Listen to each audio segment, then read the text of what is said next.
Liquor కేసులో arrest అయిన BRS MLC కవితను ఈడీ అధికారులు కాసేపట్లో కస్టడీకి తీసుకోనున్నారు. ఇవాల్టి నుంచి ఈ నెల 23 వరకు ఆమెను కస్టడీకి తీసుకొని విచారించనున్నారు. ఈ మేరకు రౌస్ అవెన్యూ కోర్టు 7 రోజుల కస్టడీకి అనుమతిచ్చింది. ఈ నెల 23 మధ్యాహ్నం 12 గంటలకు కవితను తిరిగి హాజరుపరచాలని ఈడీని ఆదేశించింది. అంతేకాదు రిమాండ్లో కుటుంబ సభ్యులు న్యాయవాదులను కలిసేందుకు కవితకు అవకాశం కల్పిస్తూనే ఇంటి భోజనానికి కోర్టు అనుమతిచ్చింది. కవితను కలిసేందుకు బీఆర్ఎస్ నేతలు కేటీఆర్, హరీష్ రావు, ప్రశాంత్ రెడ్డి ఇతర నేతలు ఇవాళ ఉదయం ఢిల్లీ బయలుదేరి వెళ్లారు. ఢిల్లీ లిక్కర్ స్కామ్ కేసులో కవిత కీలకంగా ఉన్నారు. సౌత్ లాబీ పేరుతో లిక్కర్ స్కామ్ లో కీలకంగా వ్యవహరించారు. ఆమ్ ఆద్మీ పార్టీకి కవిత లిక్కర్ స్కామ్ ముడుపుల కింద 100 కోట్ల రూపాయలు ఇచ్చారన్న ఆరోపణలున్నాయి. మాగుంట శ్రీనివాస్ రెడ్డితో కలిసి ఆప్ నేతలతో కవిత కుట్రకు పాల్పడినట్లు ఈడీ ఆరోపిస్తోంది. రామచంద్ర పిల్లై ద్వారా కవిత మొత్తం వ్యవహారం నడిపించారని రిమాండ్ రిపోర్ట్లో పేర్కొంది ఈడీ. అరుణ్ పిల్లైని డమ్మీగా పెట్టి ఇండోస్పిరిట్ కంపెనీలో కవిత వాటా పొందారని తెలిపింది.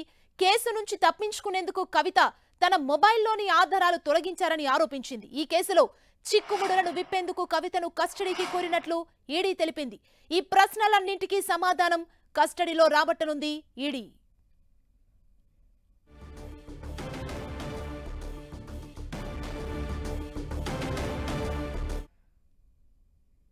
లిక్కర్ కేసులో అరెస్ట్ అయిన బీఆర్ఎస్ ఎమ్మెల్సీ కవితను ఈడీ అధికారులు మరి కాసేపట్లో కస్టడీకి తీసుకుని విచారించబోతున్నారు. కవితపై ఎలాంటి ప్రశ్నల వర్షం కురిపించబోతున్నారు? గతంలో కూడా అధికారులు విచారించారు. ఈ రోజు మరి కాసేపట్లో విచారణ ప్రారంభం కాబోతుంది. ఇదే అంశానికి సంబంధించి మరింత సమాచారం మా ప్రతినిధి గోపి మనకు అందిస్తారు. గోపి, శుక్రవారం హైదరాబాద్ లో అరెస్ట్ అయిన బీఆర్ఎస్ ఎమ్మెల్సీ కవిత ప్రస్తుతం ఎన్ఫోర్స్మెంట్ డైరెక్టరేట్ కస్టడీలో ఉన్నారు. ప్రవర్తన్ భవన్ ఎన్ఫోర్స్మెంట్ డైరెక్టరేట్ కేంద్ర కార్యాలయం ఇక్కడ ఈడీ కస్టడీలో ఆవిడ ఉన్నారు. మార్చి 23వ తేదీ వరకు కూడా ఈ ఈడీ కేంద్ర కార్యాలయంలోనే ఆవిడ విచారణ ఎదుర్కోబోతున్నారు. ప్రధానంగా ఈడీ కేంద్ర కార్యాలయంలో ఉంచిన ప్రత్యేక సెల్లో కవితను ఉంచడం జరిగింది. ఇవి వైట్ కాలర్ నేరాలు కాబట్టి అన్ని రకాల వసతులు కూడా ఉంటాయి. సో ఇందులో ఈ కేసు విచారణలో భాగంగా enforcement directorate Delhi liquor scam money laundering కి సంబంధించి గతంలో అనేక తప్పుడు ముఖ్యంగా సమాచారాన్ని కవిత ఇవ్వడం జరిగింది. సో వారి వద్ద పక్కా సమాచారం ఉంది. ఈ కేసులో ఎవరైతే ఆరోపణలు ఎదుర్కొంటున్నారో అరెస్ట్ అయిన వారు గతంలో సాక్షులుగా అలాగే ఇటు ముఖ్యంగా అప్రూవర్లుగా మారిన వారు ఇచ్చిన స్టేట్మెంట్స్ ఆధారంగా కూడా కొంత క్వశ్చనరీని సిద్ధం చేయడం జరుగుతుంది. దాన్ని కవిత ముందు నుంచి రిటర్న్ గా అలాగే ఓరల్ గా కూడా కవిత నుంచి సమాధానాలు రాబట్టబోతోంది ఎన్ఫోర్స్మెంట్ డైరెక్టరేట్. ఇందులో భాగంగా 100 కోట్ల ముడుపులకు సంబంధించిన వ్యవహారం పైన ఆమ్ ఆద్మీ పార్టీకి సంబంధించి కేజ్రీవాల్ అడిగారా లేక వీళ్ళే ఆఫర్ చేశారా అన్న అంశాలకు సంబంధించి కూడా ప్రశ్నలు అడగబోతున్నారు. సౌత్ గ్రూప్ లో ఎవరెవరు భాగస్వాములుగా ఉన్నారు, వాళ్ళతో ఉన్న సంబంధాలు, అలాగే కేజ్రీవాల్ కి ముడుపులు ఇవ్వడానికి సంబంధించి ఎక్సైజ్ పాలసీ రూపకల్పనలో కవిత పాత్ర, ముఖ్యంగా కమిషన్ రేట్లను పెంచడంతో పాటుగా ఆవిడ ఇండోస్పిరిట్స్ కంపెనీలో అరుణ్ పిల్లైని డమ్మీగా పెట్టి భాగస్వామ్యం కలిగి ఉండడం, ఇటువంటి అంశాలకు సంబంధించి అనేక ప్రశ్నలను కవితను అడగబోతున్నారు. అలాగే ఎవిడెన్స్ ని చెరిపేశారు అన్న ఆరోపణలు కూడా ఇటు ఎన్ఫోర్స్మెంట్ డైరెక్టరేట్ చేస్తుంది. గతంలో సమన్ ఇచ్చినప్పుడు 5 ఫోన్లలో ఉన్న డేటాని పూర్తిగా అరెస్ట్ చేయడం జరిగింది. కవిత పూర్తిగా ఫోన్లు కూడా గతంలో సబ్మిట్ చేశారు. మార్చి 11 అలాగే గత ఏడాది మార్చి 20-21 తేదీల్లో ఈడీ కార్యాలయం ముందు ఆవిడ హాజరైనప్పుడు ఫోన్లను కూడా మీడియాకు చూపించారు. సో ఆ సందర్భంగా ఇచ్చిన ఫోన్లలో ఉన్న డేటా అంతా కూడా అరెస్ట్ చేశారు. ఆ ఫోన్లు కూడా పనికిరాని స్థితిలో ఉన్నాయని చెప్పి నిన్న కోర్టుకి ఎన్ఫోర్స్మెంట్ డైరెక్టరేట్ అధికారులు చెప్పారు. సో వారి వద్ద ఉన్న ఆధారాల ప్రకారం చార్ట్ స్క్రీన్ షాట్స్ ఉన్నాయి, అలాగే ఇచ్చిన వాంగ్మూలాలు ఉన్నాయి. ఇటు మాగుంట శ్రీనివాస్ రెడ్డి కానీ, మాగుంట రావగవ్ కానీ, శరత్ చంద్రారెడ్డి కానీ, అలాగే అభిషేక్ బోయిన్పల్లి కానీ, అరుణ్ పిళ్ళై కానీ, సో వీరిచ్చిన స్టేట్మెంట్స్ ఆధారంగా కవితను ప్రశ్నించబోతున్నారు. రిటర్న్ గా అలాగే ఓరల్ గా కూడా కవితనిచ్చే సమాధానాలు రాబట్టబోతున్నారు. సీసీటీవీ పర్యవేక్షణలో ఇటు సిఆర్పిసి నిబంధనల ప్రకారం మహిళను ఏ విధంగా విచారించాలో ఆ నిబంధనల ప్రకారం విచారించడం జరుగుతుంది. మహిళా పోలీసు ఉన్నతాధికారులు ఉంటారు, అలాగే ఎన్ఫోర్స్మెంట్ డైరెక్టరేట్ నుంచి కూడా మహిళా అధికారి అలాగే ఇన్వెస్టిగేషన్ అధికారులు కవితను ప్రశ్నించబోతున్నారు. గంటల తరబడి క్వశ్చనరీ ముఖ్యంగా ప్రశ్నించడం అంటూ ఉండదు. ఆమెకు సమయం ఇచ్చి ఆమెకు ముఖ్యంగా మెంటల్ గా రిలీఫ్ గా ఉండే విధంగానే ఆమె క్వశ్చనరీ అడగడం జరుగుతుంది. ఎటువంటి ఒత్తిడికి గురి చేసి బలవంతంగా స్టేట్మెంట్స్ తీసుకోవడం కానీ, సమాధానాలు చెప్పించడం కానీ అటువంటి ప్రక్రియ అనేది ఎన్ఫోర్స్మెంట్ డైరెక్టరేట్ లో ఉండదు. సో ఖచ్చితంగా ఆమెకు కావాల్సినంత సమయం ఇవ్వడం జరుగుతుంది. ఆమె కొంత ఒత్తిడిలో ఉన్నారు. ముఖ్యంగా నిన్న బీపీ హైలో ఉంది, అలాగే ఈసీజీ కూడా అబ్నార్మల్ గా ఉంది. ఆమెకు మెడికేషన్ అవసరం అన్న విషయాన్ని ఆవిడ తరపు న్యాయవాదులు నిన్న కోర్టుకు చెప్పారు. సో 24 గంటలకు ఒకసారి ఆవిడకి వైద్య పరీక్షలు కూడా ఈ ఎన్ఫోర్స్మెంట్ డైరెక్టరేట్ కార్యాలయంలోనే నిర్వహించడం జరుగుతుంది. ఇంటి భోజనం అందించడం జరుగుతుంది. అలాగే ఆమెకు సంబంధించిన వస్తువులు, క్లాత్స్ కానీ అలాగే కావాల్సిన వస్తువులన్నింటినీ కూడా ఉంచుతారు. మొబైల్ ఫోన్ అనేది ఉండదు.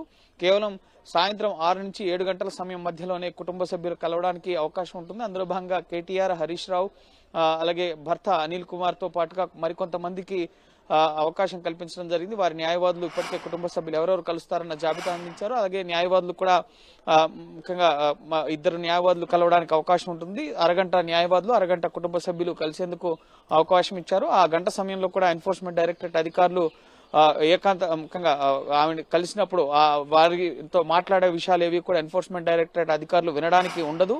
అక్కడ ఎటువంటి అధికారులు ఉండరు, కేవలం వారు మాత్రమే మాట్లాడుకోవడం జరుగుతుంది. సో ఈ కస్టడీ కార్యాలయంలోనే ముఖ్యంగా ప్రత్యేక సెల్లో, ప్రత్యేక విభాగంలో ఆవిడని ఉంచడం జరిగింది. అన్ని రకాల వసతులు కూడా ఉంటాయి.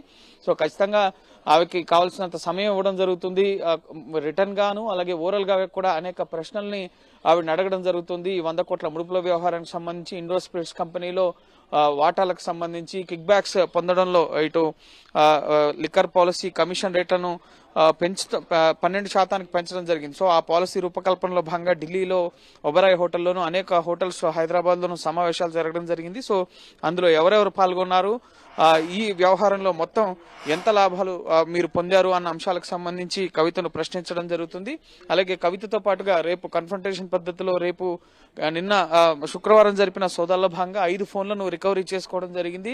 కవిత ఫోను, కవిత భర్త ఫోన్ తో పాటుగా మరో 3 సిబ్బంది ఫోన్ ని రికవరీ చేసుకున్నారు. వాళ్ళని కూడా రేపు ఈడీ కార్యాలయానికి పిలిచినట్లుగా సమాచారం.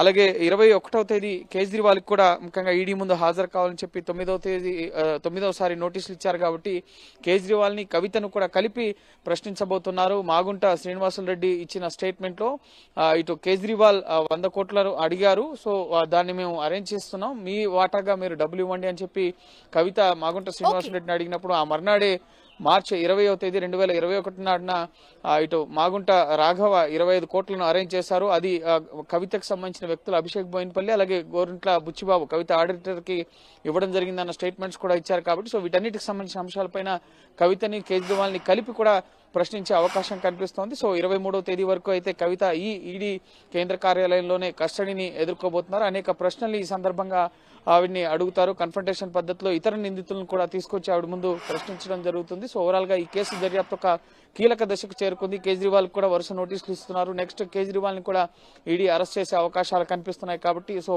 ఈ కేసు దర్యాప్తు ఒక ముగింపు దశకు వచ్చింది. అయితే ఇది ట్రయల్ కోర్టు స్థాయిలోనే ఉంది. సో నెక్స్ట్ ట్రయల్ కోర్టు ఒకవేళ ఈ కేసు ముగిసినా నెక్స్ట్ ఈ కోర్టు తీర్పుల పైన హైకోర్టు, సుప్రీంకోర్టుల వరకు కూడా వెళ్లే అవకాశం ఉంటుంది. సో హై ప్రొఫైల్ కేసు కాబట్టి సో సుదీర్ఘంగానే ఈ కేసు కోర్టులో నలిగే అవకాశం కూడా ఉంది. అయితే కవిత అరెస్ట్ తర్వాత చాలా పరిణామాలు కొత్తగా వెలుగులోకి వచ్చే అవకాశం ఉంది. కవిత కస్టడీలో ఎటువంటి విషయాలను వెల్లడిస్తుంది, గతంలో ఈ కేసుతో తనకు ఎటువంటి సంబంధం లేదు, ఎటువంటి తప్పు చేయలేదు అని చెప్పారు. కాబట్టి సో నెక్స్ట్ కవిత ఇచ్చే స్టేట్మెంట్ లో ఏ అంశాలు ఉంటాయనేది మనం వేచి చూడాలి. థాంక్యూ గోపి.